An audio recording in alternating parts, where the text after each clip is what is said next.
오늘도 하나님의 은혜와 사랑과 평강, 그리스도의 능력이 든든한 교회와 부족한 종, 그리고 이 말씀을 듣는 모든 하나님의 백성들에게 충만히 임하기를 진심으로 축복합니다.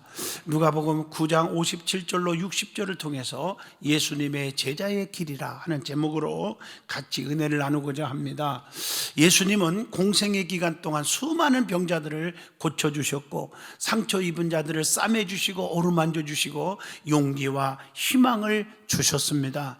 그렇기 때문에 주님께서 가시는 곳마다 수많은 사람들이 주님을 따랐다는 사실입니다. 그러나 끝까지 주님을 따르고 배신하지 않았던 사람들은 지극히 적은 수였다는 사실입니다. 오늘날도 많은 성도들이 있지만 자신을 포기하고 고집과 아집과 혈기를 버리고 주님을 따르는 사람들이 많지 않다는 것입니다. 주님을 따르는 자들은 주님의 제자가 되어야 하는 거예요.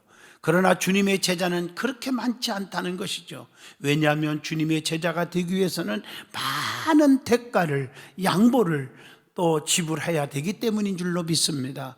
우리 주님께서는 우리가 구경꾼이 아니라 주님을 진심으로 따르는 참 제자가 되기를 원합니다. 세상 사람처럼 달면 삼키고 쓰면 뱉는 어리석은 자가 아닌, 비가 오나 눈이 오나 내가 누명을 쓰나 억울한 일을 당하나 힘이 없어도 주님을 따르는 자가 주님의 참 제자인 줄로 믿습니다.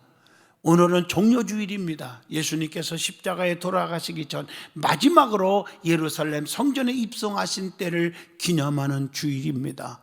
우리 주님께서 예루살렘 입성하실 때 수많은 사람들이 종려나무 가지를 꺾어서 흔들고 자기들이 입었던 옷을, 겉옷을 벗어서 길에 깔아주면서 호산나 다윗의 자손이여라며 애치면서 대환영을 했습니다.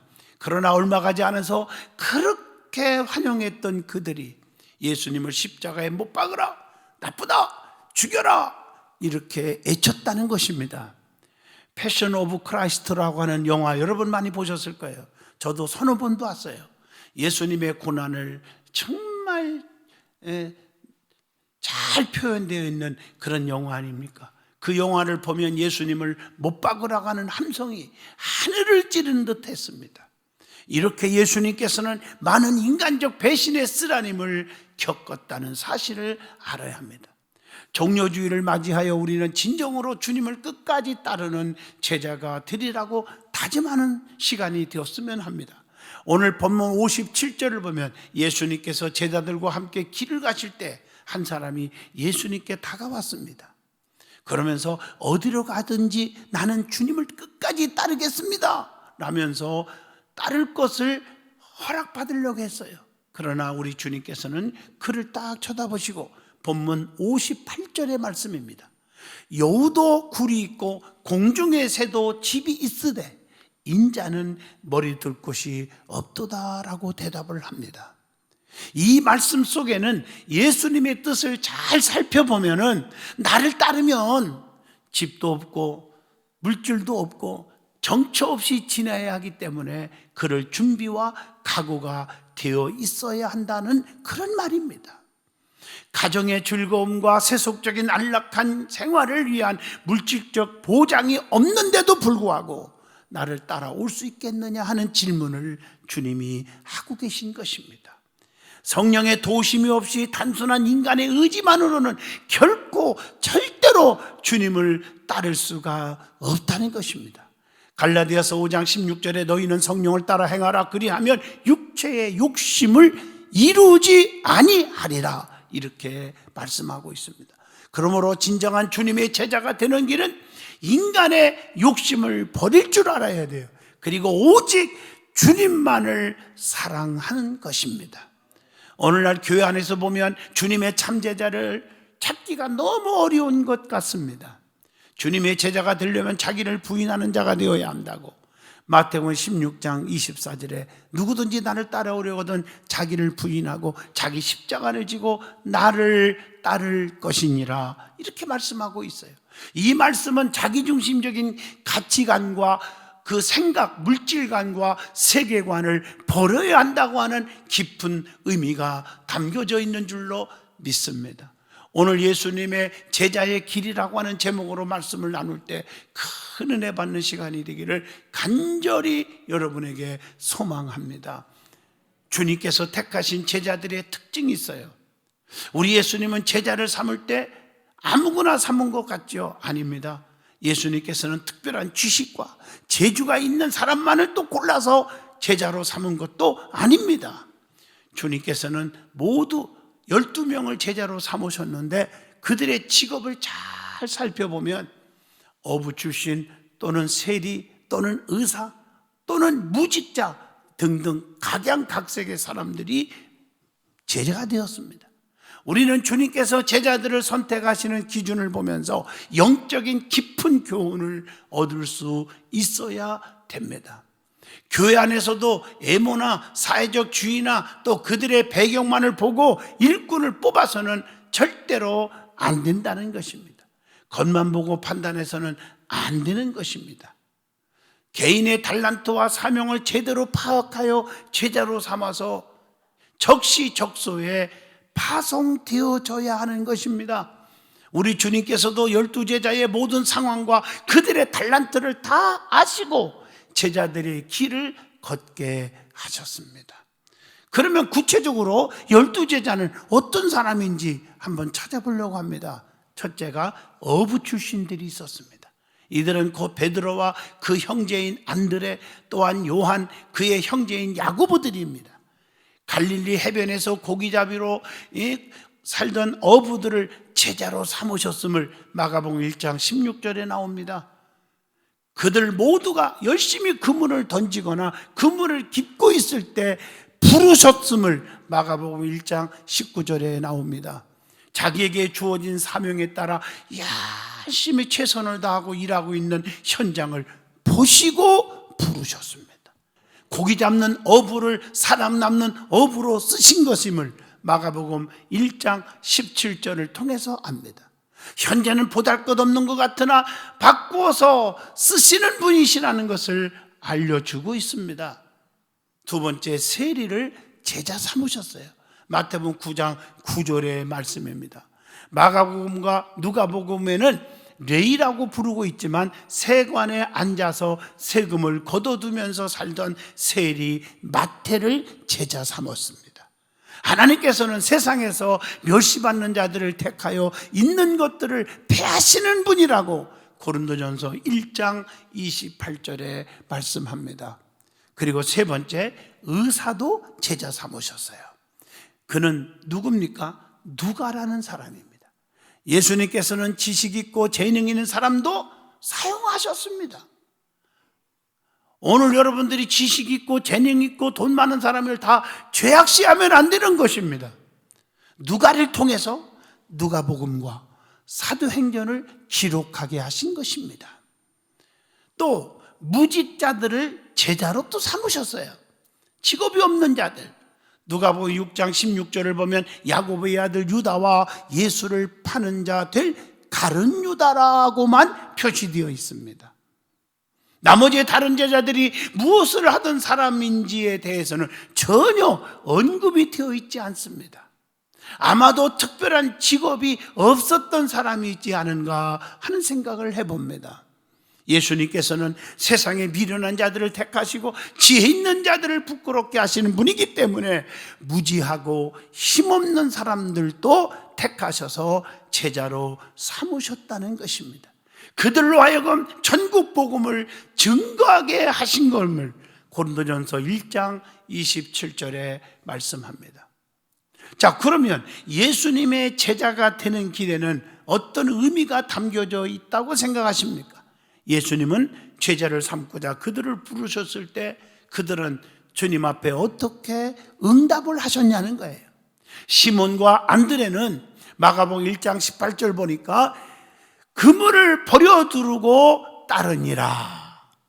또 누가복음 5장 28절 보면 마태는요, 모든 것을 버리고 일어나 따르니라 이렇게 말하고 있습니다. 이 말씀 속에는 예수님의 제자가 되어 따른다고 하는 의미를 뭐라고 생각하시는지 답을 주고 있습니다. 첫째가 처해 있는 위치에서 떠나는 거라는 거예요. 마가복음 1장 20절의 말씀입니다. 성경 히브리서 11장 8절 보세요. 아브라함은 하나님의 부르심을 받았을 때에 고향을 떠났습니다. 갈 바를 알지 못하지만 주님이 떠나라는 곳으로 떠났습니다. 마가복음 1장 19절로 20절 보면 베드로를 비롯한 네 제자들은 자신들의 삶의 터전인 정든 어장을 떠났습니다. 마태복음 9장 9절에 보면 마태는 근무하던 세관을 떠났습니다. 오늘 이처럼 주님의 제자가 되려면 세상에서 안주하던 자신의 인간적 위치를 과감하게 떨쳐버리고 떠날 줄도 알아야 합니다. 이 말의 영적인 의미가 무엇입니까? 자신의 옛생활, 옛모습, 옛습관, 옛정에 미련을 둬서는 안 된다는 것입니다. 두 번째, 가졌던 자기의 소유물을 버리는 것입니다. 마가복음 1장 20절의 말씀입니다. 제자들은 자신의 소유물을 모두 버려두고 예수님의 제자가 된 것입니다.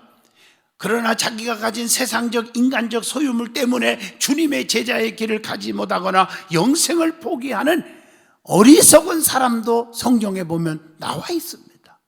마태복음 19장 22절 보면 한 부자 청년은 자신이 가진 재물을 포기하지 못하여 근심하다가 생명, 영생의 길을 버리고 떠났다고 말하고 있습니다. 사도행전 5장 2절 보면 아나니아와 삽비라 부부는 자기 소유를 다 포기하지 못하고 거짓말하면서 영생을 포기했습니다. 그러면 주님의 참제자는 자기의 소유물을 과감히 버릴 줄 알아야 한다는 교훈입니다.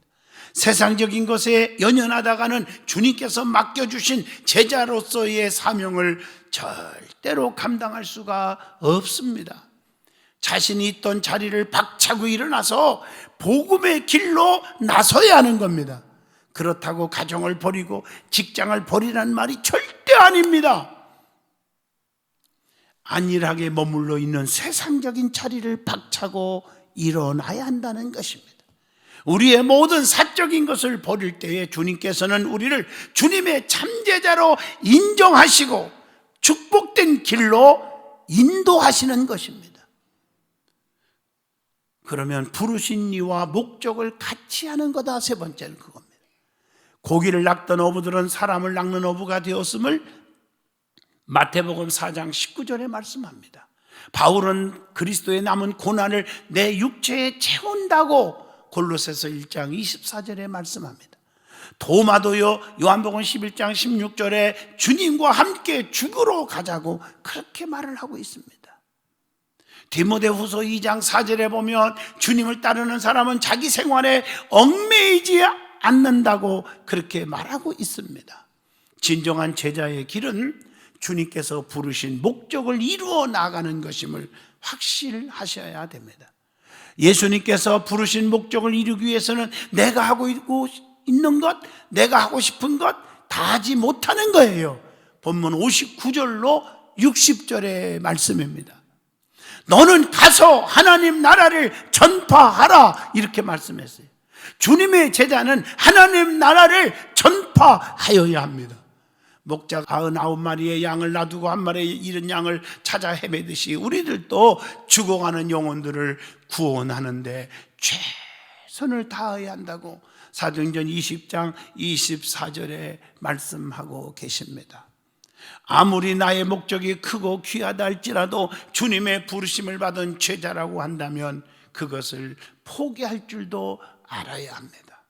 부르신 분, 즉 이 땅을 향하신 예수님의 선하신 목적에 맞춰야 합니다.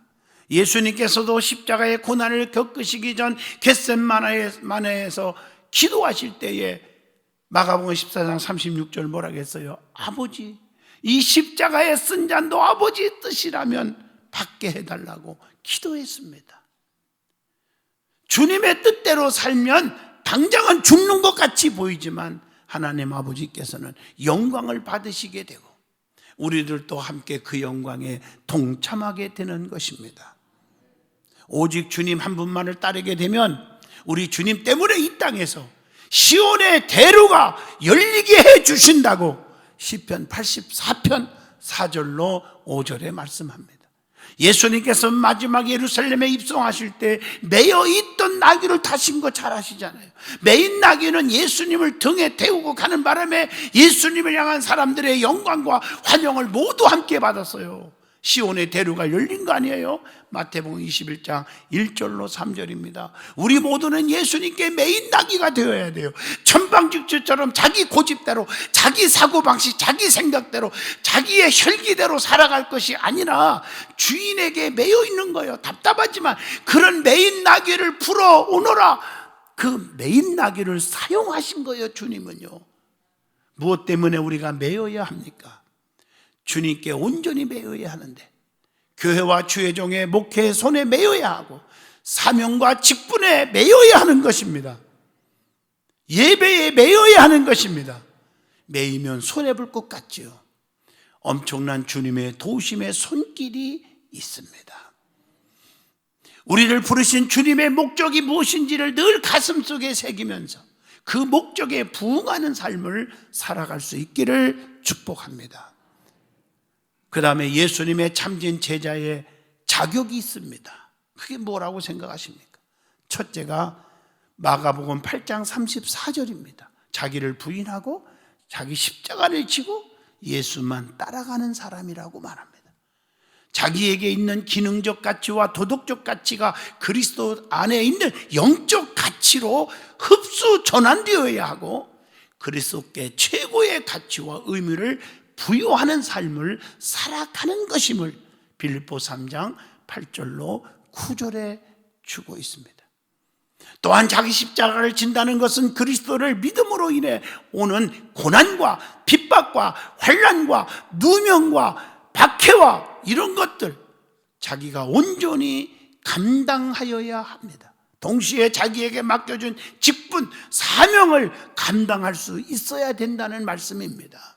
이러한 자세를 가지고 주님만 쫓아가는 성도야말로 참 예수의 제자의 자격이 있다고 말할 수 있을 것이 아니겠습니까? 두 번째로 하나님의 뜻이라면 어떤 값이라도 기꺼이 지불할 준비가 되어 있는 사람이 주님의 참 제자라고 디모데후서 2장 3절로 4절, 누가복음 14장 28절에도 말씀하고 계십니다. 세 번째, 종의 마음을 가진 사람이어야 합니다. 마태복음 20장 26절로 27절입니다. 너희는 종이 되어야 하리라. 이렇게 말하고 있어요. 네 번째로 영혼을 뜨겁게 사랑하는 사람. 시편 126편 5절로 6절의 말씀입니다. 다섯 번째로 히브리서 11장 15절 쓴 뿌리의 올무에 걸리지 않는 사람이라고 말하고 있습니다. 여섯 번째 요한복음 15장 5절 예수님과 연합하여 자신의 삶 속에서 성령의 열매가 맺혀지기를 갈망하는 사람입니다. 주님을 떠나서는 아무것도 할 수 없다고 하는 고백이 되어지는 사람입니다. 일곱 번째로 마태복음 6장 33절 자신의 삶에 있어서 주님을 최우선순위로 놓을 수 있는 사람. 너희는 먼저 그 나라와 그 일을 구하라. 그리하면 이 모든 것을 너희에게 더하여 주시리라. 약속하고 있습니다. 네 번째, 예수님의 참된 제자는 영적인 삶을 어떻게 살아야 하는지를 말씀하고 있습니다. 첫째, 말씀 안에 거해야 한다고 골로새서 3장 16절에 말씀했고, 말씀 안에 거하면 주님의 참제자가 될 수 있다고 요한복음 8장 31절에 답을 주고 있습니다. 말씀 안에 거하는 것이 주님 안에 거하는 것입니다. 그래서 말씀을 마음판에 새겨야 한다고 시편 119편 11절에 말씀을 주고 있습니다. 두 번째, 기도하는 삶을 살아야 합니다. 요한복음 15장 7절의 말씀, 무엇이든지 구하면 다 이루리라고 약속합니다. 기도하면 하나님께서 들어주신다고 시편 65편 2절에 말씀했습니다. 기도는 하나님의 명령입니다. 빌립보 4장 6절. 그렇기 때문에 해도 되고 기도 안 해도 되는 것이 아닙니다. 마가복음 9장 29절 기도에는 이런 유가 나갈 수 없다고, 기도에는 능력이 있습니다. 기도하면 시험에 들지 않습니다. 기도가 부족하니까 시험의 올무에 빠지는 것입니다.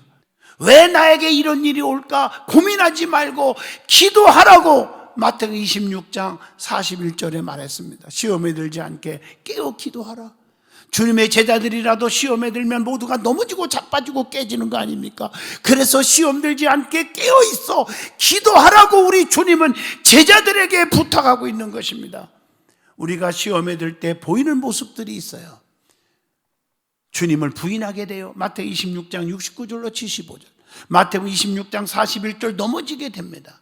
세 번째, 사도행전 1장 8절, 땅끝까지 증인이 되라. 증거의 삶을 살아야 한다는 것이죠. 주님은 영혼을 구원하는 것을 가장 기뻐하신다고 고린도전서 1장 21절에 말씀합니다. 많은 사람을 주님께로 인도하는 자는 별과 같이 영원토록 빛나리라. 다니엘서 12장 3절에 보장해 주고 있습니다. 네 번째, 진정한 교제의 삶을 살아야 하는 거예요. 히브리서 10장 24절로 25절의 말씀입니다. 진실한 주님의 제자는 주님의 피 흘려 사신 몸된 교회에서 믿음 안에서 신앙적인 좋은 교제를 잘 해야 되는데, 믿음의 교제 때문에 주님과 교회를 떠나지 말고 주의 종과의 관계가 아름답지 못하는 사람들은 믿음의 그 교제가 아니라는 거죠. 믿음의 교제라고 말하지만 세상적인 교제가 돼버리는 거예요. 신앙 안에서 교회의 성도들은 다 주 안에서 한 형제들입니다. 서로 아끼고 품고 또 이해하고 협력하는 게 사랑 아닙니까? 요한복음 15장 12절, 내가 너희를 사랑한 것 같이 너희도 서로 사랑하라. 이것이느니라. 주님 사랑 안에 거하기만 하면 우리는 주님의 사랑을 나누는 자가 될 수 있다고 요한복음 15장 10절에 말씀하고 있습니다. 성경을 보면 주님께서 12제자를 삼으셨지만 그 중에서 특별히 3제자를 따로 데리고 간 적이 많습니다. 주님께서 그 3제자를 더욱 아꼈기 때문입니다. 그 이름이 뭔지 아시죠? 야고보와 게바라고 하는 베드로와 요한입니다. 특별히 3제자를 따로 데리고 간 곳이 성경에 특별한 곳에 세 군데 있죠. 마태복음 17장 2절에 변화산상에 주님이 함께 갔어요. 마가복음 5장 37절에 보면 해당장 야이로의 딸이 죽었는데 살려주실 때 그 3제자를 데리고 갔어요. 마가복음 14장 33절에 십자가를 지기에 앞서 마지막 기도하러 가실 때 같이 3제자를 데리고 갔어요. 중요한 시점에. 우리는 모두 주님의 제자들입니다. 그러나 베드로와 야고보와 요한처럼 주님의 사랑을 더 많이 차지하는 제자가 될 수 있기를 축복합니다. 예수님께서 특별히 사랑하시는 제자들을 그의 생애 중에 중요한 사건 때마다 동반하신 것처럼 여러분도 주님의 고난과 부활의 동반자로, 또한 산 증인으로 특별한 사랑을 받는 제자들이 되시기를 진심으로 축원드리겠습니다. 참된 주님의 제자의 길을 가는 자에게는 어떤 보상이 따릅니까? 하는 문제입니다. 첫째, 예수님으로부터 인정하심을 받는다고 마태복음 12장 49절에 말씀합니다. 인정받는다는 것은 축복이죠. 성경에 보면 욥이라는 사람은 하나님으로부터 인정받았어요. 사탄이 욥에 대하여 하나님께 송사할 때 목숨만 건들지 말고 시험해봐라, 절대로 나를 배신하지 않을 거라고 하나님이 욥기서 1장 12절에 인정했어요. 욥의 마음에는 하나님께서는 절대로 자신을 버리지 않는다는 확신이 있었다고 하는 것이 욥기서 1장 8절입니다. 욥은 사람이 당할 수 있는 모든 죄악의 고통 속에서도 하나님을 원망하지 않았습니다. 끝까지 하나님을 의지했습니다. 도심을 구했습니다. 우리는 모두 주님의 제자들입니다. 베드로와 야고보와 요한처럼 주님의 사랑을 더 많이 차지하는 참 제자가 될 수 있기를 축복합니다. 그 결과 욥은 배의 축복을 받았습니다. 어떠한 상황 가운데서도 하나님을 배신하지 않겠다고 하는 각오, 주님 앞에 인정받는 필요한 자가 되시기를 바랍니다. 주님께서 우리를 인정만 하시면 우리는 두려울 것이 없습니다. 고난과 환난이 따른다 할지라도 끝까지 인내하며 하나님의 손길을 구하고 그분의 능력을 인정하면 우리 주님도 우리를 인정하사 놀라운 은혜로 갚아주신다는 것입니다. 끝까지 주님의 제자로서의 길을 포기하지 않기를 바랍니다. 열심히 충성함으로 주님께 인정받는 주님의 참된 제자가 되시기를 축복합니다. 두 번째, 생명의 빛을 얻습니다. 요한복음 8장 12절, 나를 따르는 자는 어둠에 다니지 않고 생명의 빛을 얻으리라, 이렇게 말씀해요. 세 번째, 요한복음 12장 26절, 하나님으로부터 귀히 여김을 받습니다. 귀히 쓰임을 받습니다. 하나님이 나를 귀하게 여겨주시면 얼마나 감사한지. 세상 사람이 멸시해도 괜찮아요. 그분이 나를 귀하게 여겨주면 돼요. 그분의 말씀에 따르는 삶을 살아간다면 하나님 아버지도 우리를 귀하게 여기시고 이 땅에서 복된 존재로 살게 해 주실 것입니다. 네 번째, 성령님의 인도를 받게 됩니다. 요한복음 16장 13절의 말씀입니다. 성령님의 인도를 받으면 축복이 옵니다. 사탄의 인도를 받으면 망합니다. 예수님을 십자가에 못 박으라고 아우성했던 어리석은 이스라엘 백성들처럼 다 죽습니다. 그의 후손들이 얼마나 많은 고통 속에 살았습니까? 고난주간을 해마다 다가오는 것으로 가볍게만 생각하지 말고 예수님께서 하셨던 말씀들을 묵상하면서 진실한 주님의 제자가 되기를 힘쓰시기를 바랍니다. 결론입니다. 온몸을 채찍으로 맞으며 나의 죄를 대신하여 모진 고통을 짊어지고 가신 예수님을 깊이 생각하셔야 됩니다. 넘어지고 쓰러지며 아픔을 견뎌야만 하셨던 예수님을 생각해 보실 수 있기를 바랍니다. 예수님을 바라보고 살아간다면 어떻게 내 부모, 형제, 죽어가는 이웃들을 외면할 수 있겠느냐는 것입니다. 육신의 죽음 앞에서도 불쌍한 영혼을 위하여 기도하시던 예수님, 그 이웃을 내 몸과 같이 서로 사랑하며 주의 복음을 전파라고 말씀하신 그분의 명령을 실천하고자 합니다. 참된 주님의 제자로서의 길은 많은 희생의 대가를 지불하는 길입니다. 그럼에도 불구하고 주님은 그 길을 통해서 우리를 영화롭게 하시고 그리스도인으로서의 사는 맛을 알게 하십니다. 영원한 나라 저 천국에 빛나는 면류관을 준비해 놓으시고 계신다는 것입니다. 오늘 이 말씀을 듣는 모든 분들이 주님을 따르는 변하지 않는 영원한 참제자들이 되시기를 축복합니다.